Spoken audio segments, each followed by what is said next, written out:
lahat. So ako nga po pala si Sunshine Rose Rida at kami ang pangkatapat na mag-uulat pumapatungkol sa forum, lecture, seminar at workshop ngayon.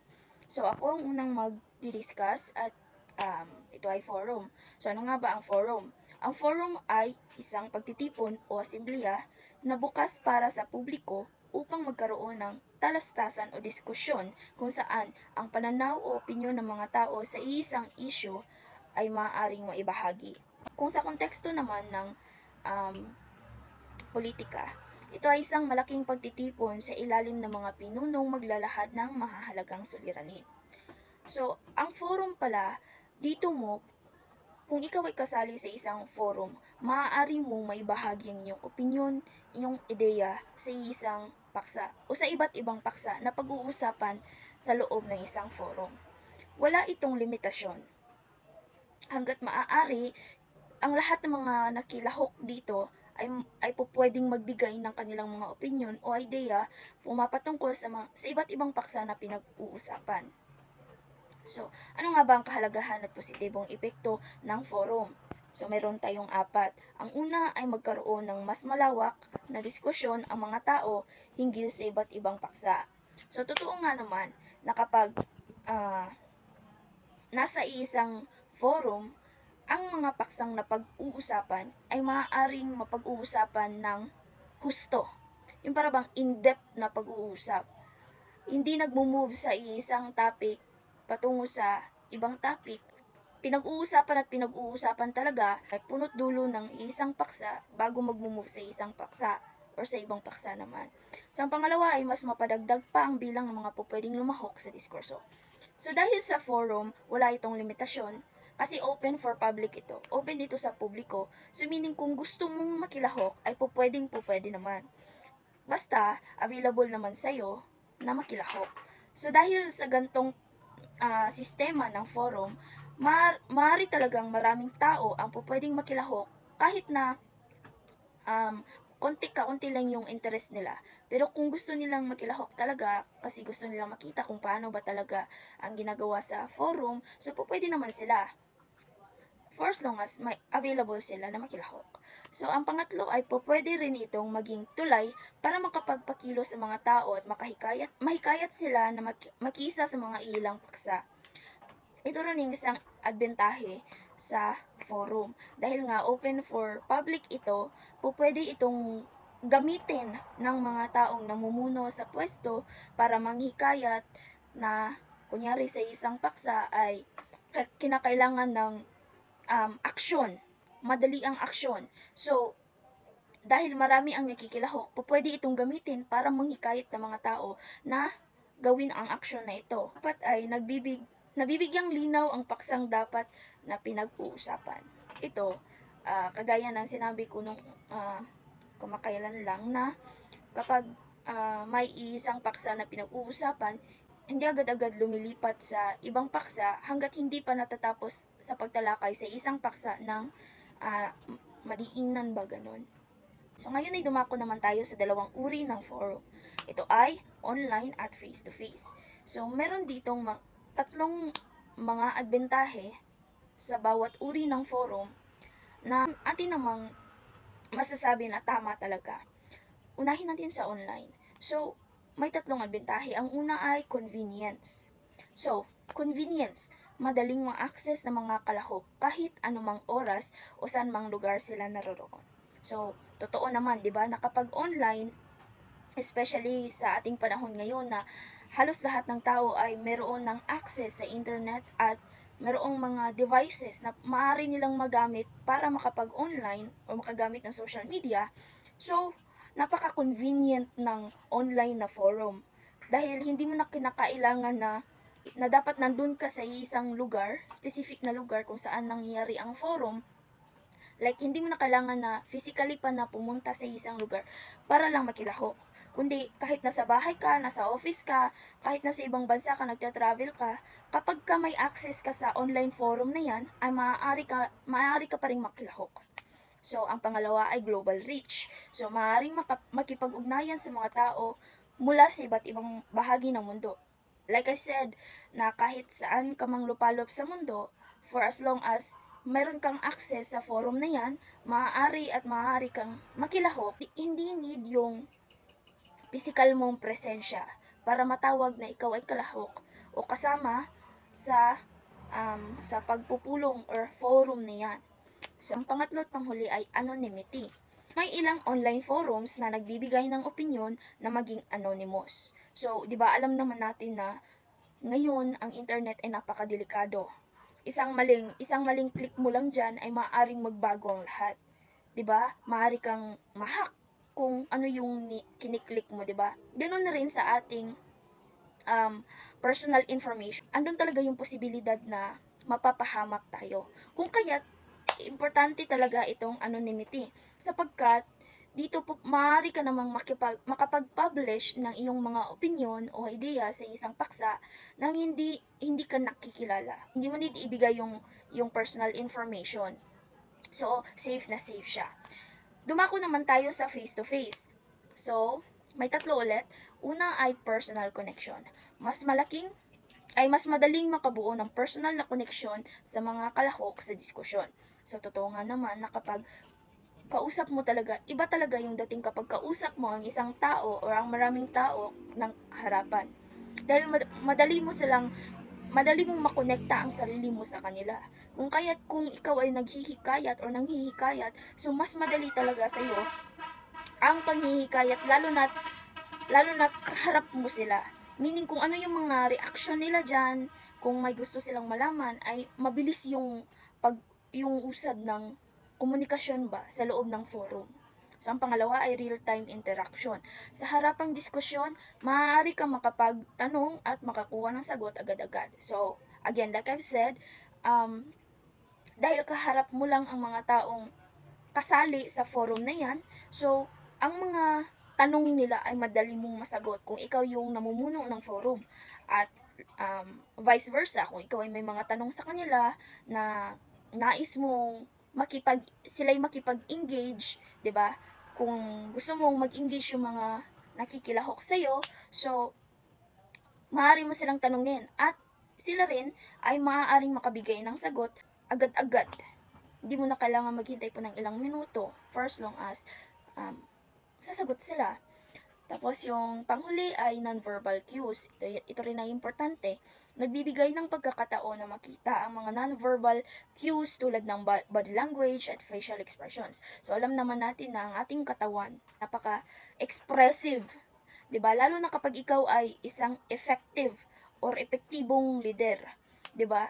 May mga non-verbal cues or body languages ka talaga na ginagawa na maaaring makapagbigay ng karagdagang opinion kasi parang dumadagdag siya sa dating ng iyong iminumungkahi kung ikaw ay namumungkahi. O naman confusing yung mga body languages mo ay maaaring mas maintindihan ka rin nila. So, dumako na tayo sa mga dapat iwasan sa paglahok. So, unahin natin ang online. So, una ay cyberbullying. Mahalagang iwasan ang pag-atake, pangungutya o panalait sa ibang kasama. Kapag ikaw ay gumagamit ng internet, kahit hindi ka kasali ng forum, kapag ikaw ay gumagamit ng social media, ng internet, kinakailangan talaga na huwag tayong manlait. Like, huwag tayong mangungutya ng mga taong kausap natin. Kasi, basic human decency yun eh. Hindi mo naman kasi kailangan na manlait o manira o mang-atake ng personal sa mga taong kausap mo kung ikaw ay professional na tao. I'm not talking about professional kasi may degree ka, kundi kung ikaw ay may basic human decency, alam mo talaga sa sarili mo na nag-atake ng personal dun sa tao na kausap mo ay hindi talaga makakatulong sa iyo. Kung kaya kailangan lang na respeto ang ating pairalin kapag tayo ay makikipag-usap sa iba. At yun ay dapat ma-apply especially kapag ikaw ay nasa isang forum. So, ang pangalawa ay spamming. Iwasan ang pag-post ng paulit-ulit na mga mensahe o link na walang kinalaman sa usapan. Ito rin, dapat iwasan nating maging redundant. Kung hindi nyo alam ang salitang redundant, ito ay maging walang kwenta. Hindi natin dapat i-share yung mga walang kwentang bagay na wala namang kinalaman o walang connection sa mga paksang pinag-uusapan sa forum. Kasi ang mangyayari kasi dyan, para siyang nakakabastos. Kasi nag-uusap kayo ng masinsinan sa isang paksa, tapos bigla-bigla ay may magsa-spam ng mga link. Hindi mo nga alam kung ano yung mga links na yon. Maaari pa yung mga links na yon ay scams pa. Tapos pag naklik yun ng mga nakilahok sa forum na yan, ay maaari pang scam yung iba. Iwasan nating mag-share ng mga redundant na mga bagay na hindi walang connect sa ating mga paksang pinag-uusapan. So, ang pangatlo ay fake news. Iwasan ang pagkakalat ng mga mali o hindi totoong impormasyon upang makapanlin lang. Ayun na nga, yung mga links na ating ini-spam ay maaaring mga scams yon. At saka yung mga links din na pumapatungkol sa mga vlogs na hindi naman talaga totoo na ating i-share, dapat maging careful din tayo at palagi nating i-check kung ang isang impormasyon na ating ibinabahagi ay hindi siya fake news. Face-to-face naman ay interacting. So, iwasan ang pag-istorbo o pagputol sa iba habang sila ay nagsasalita. Mahalaga na dapat kapag ang isang lider ng pagpupulong sa salita sa harapan, dapat ang mga nakikilahok ay makikinig. Kung may mga katanungan man, ay maaari naman natin itong itanong pagkatapos nilang magsalita.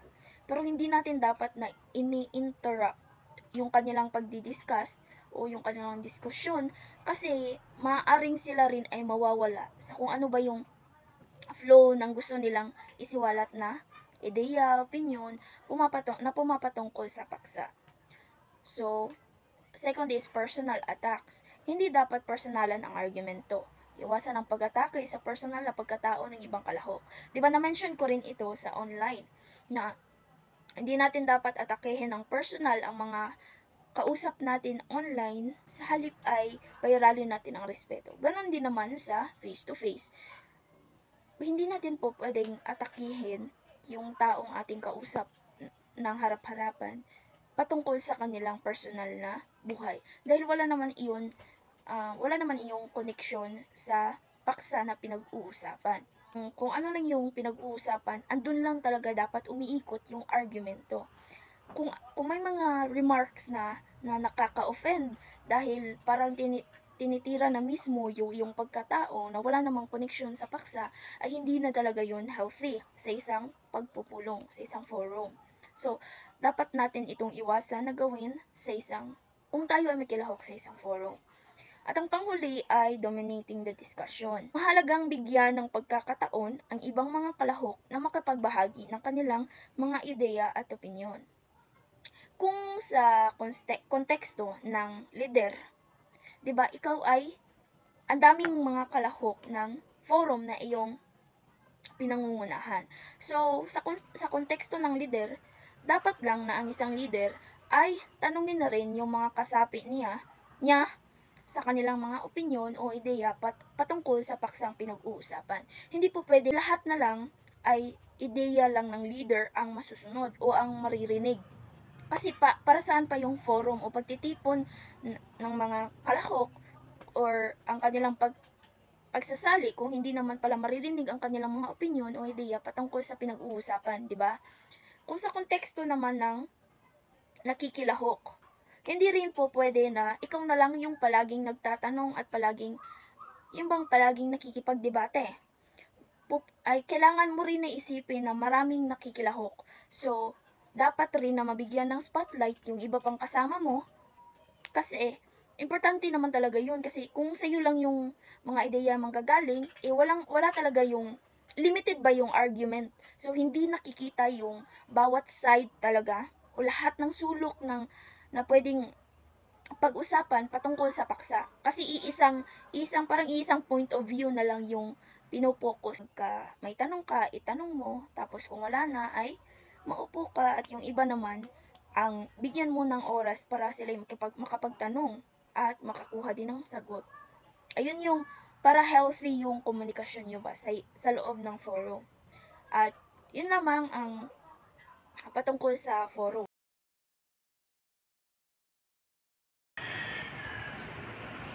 Lecture.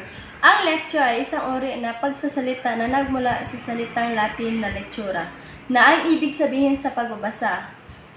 Naglayon na makapagturo o makapagtanghal at makapagbatid ng isang ideya sa mga tao. Karaniwang ito ay ginagamit sa mga akademikong setting tulad ng mga klase sa universidad kung saan ang guro ay nagbibigay ng impormasyon o kaalaman tungkol sa isang partikular na paksa. Mga uri ng lecture. Illustrated talk. Ang mahusay at magalang na pagsasalita sa publiko tungkol sa isang mahalagang paksa, lumaman o napapanahon upang magbatid o magturo. Pangalawa, pagtatagubilin. Lecture na nagbibilin o nagbibigay ng direksyon o panuto hingil sa isang proseso na may inaasahang resulta. Pangatlo, formal na talumpati. May nakapaloob na serya ng mga impormasyon na may lohikal na pagkakasunod-sunod habang binabahagi ng nagle-lecture. Pang-apat, pagtutuong lecture. Lecture na nagaganap sa loob ng silid-aralan. Ngayon ay may isang usapang inasahang direksyon na komunikasyon na ang mga impormasyon dumadaloy mula sa nagbibigay ng lecture ang pinagtutuunan ng pansin. Gamit, advantage, at disadvantage. Ginagamit ang lecture upang makapagpakilala ng bagong asignatura, makapagbuod ng isang tinalakay na usapin, maiugnay ang mga teorya sa aktwal na gawain. Advantage. Efficient dissemination of information. Isang epektibong pamamaraan upang maiparating ng guro sa maraming mag-aaral sa isang sabayang pagtuturo. Consistency in content. Ang nilalaman ng content ay consistent at pare-parehos para sa lahat ng mga mag-aaral. Disadvantage, limited interaction. Ang pagiging formal ng lecture ay maaring makahadlang sa mga mag-aaral na magtanong o magbahagi ng kanilang opinyon. Passive learning. Sa lektura, ang mga mag-aaral ay kadalasang nakikinig lamang sa guro ng walang aktibong partisipasyon sa pagtuturo.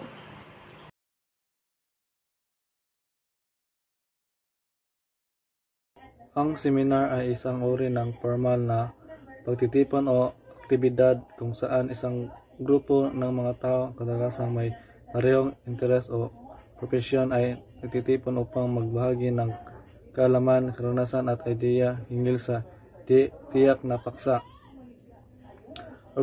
Organisadong pagtitipon na may layuning magbibigay ng edukasyon, pagpalalim ng kaalaman at pagpapalitan ng informasyon sa pamamagitan ng mga presentasyon, diskusyon at ibang aktibidad. Ang seminar ay isang uri ng panunuto sa akademiko, alinman sa isang institusyon, pag-akademiko o inaalok ng isang komersyal o profesional sa samahan. Ang uri ng seminar, tutor facilitation. Proseso kung saan isang tutor o guro ang nagbibigay ng gabay at suporta sa mga mag-aaral kanilang pag-aaral. Tutor ay ang mga ganitong uri ng paglinang ng estratehiya pagdating sa pagtuturo. Student facilitation, paraan ng pagtuturo kung saan ang mag-aaral mismo ang nagbibigay ng gabay at sumusuporta sa kanilang kapwa mag-aaral. Sa pamamagitan nito, ang mga mag-aaral ay natutulungan upang maipasa at maunawa ang mga aralin sa pamamagitan ng peer-to-peer learning. Ang facilitator ay isang tao na tumutulong sa isang grupo ng mga tao na magtutulungan ng mas mahusay maunawaan ang kanilang mga karaniwang layunin at magplano kung paano makamit ang mga layunin ito. Sa panahon ng mga pulong o talakayan sa paggawa nito, ang facilitator ay nananatiling neutral. Ibig sabihin ay hindi sila kumukuha ng isang particular na posisyon sa talakayan.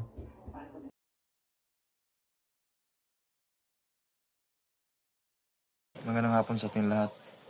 Ako po si John Michael Gansan at ako ang magtatalakay tungkol sa workshop. Ano nga ba ang workshop? Ang workshop ay isang uri ng aktibidad o pagtitipon kung saan ang mga kalahok ay aktibong nakikilahok sa mga praktikal na gawain.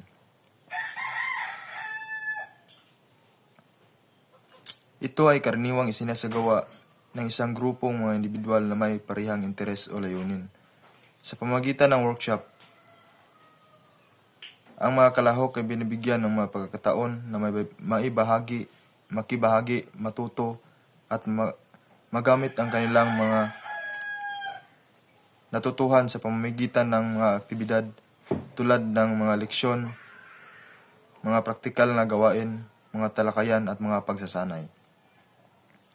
Sa pangkalahatan, ang layunin ng workshop ay magbigay ng edukasyon, kasanayan, at karanasan sa mga kalahok upang matulungan silang magtagumpay sa kanilang mga layunin at pagunlad. Magandang araw sa lahat. Ako po ay si Kinong Iman at pangkat 4. Ang aking ihayag po ngayon ay ang mahalagang katangian ng workshop.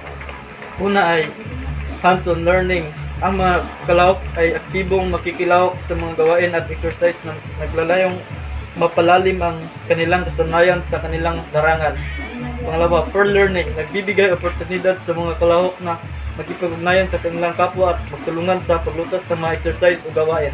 Pangatlo, skill development. Nagbibigay ng pagkakataon na mapalawak at mapabuti ang mga makikilahok at ang kanilang mga kasanayan sa pamamagitan ng practical na gawain o challenges. Pangapat, interactive feedback. Maaaring makatanggap ang mga kalahok ng mga feedback mula sa kanilang kasamahan o facilitators. At panglima, interaction. Ang pagkakaroon ng mga masalitang aktibo na nagbibigay daan sa mga kalahok at nagkasangkot sa pag-aaral. Pang-anim, kolaborasyon. Pinapalakas at pagtulungan at pagtutulungan ng mga kalahok upang matagumpayan ang mga layunin ng workshop. At panghuli, empowerment. Nagbibigay ng mga kalahok na kakayahan at kumpiyansa upang magamit ang kanilang natutunan sa iba't larangan. At ang dalawang uri ng workshop, una ay face-to-face or hands-on workshop. Ito ay isang klaseng workshop kung saan aktibo ang mga kalahok sa pagsasagawa ng mga gawain at pagtutupad ng mga kasanayan. Halimbawa, culinary workshop or photography workshop. Pangalawa ay webinar or lecture style. Ito naman ay isang klase ng workshop kung saan ang pangunahing pamamaraan ng pagtuturo sa pamamagitan ng presentasyon at talakayan. Halimbawa ay ang seminar or negosyo at professional development sa academic workshop. At yun lang po at maraming salamat.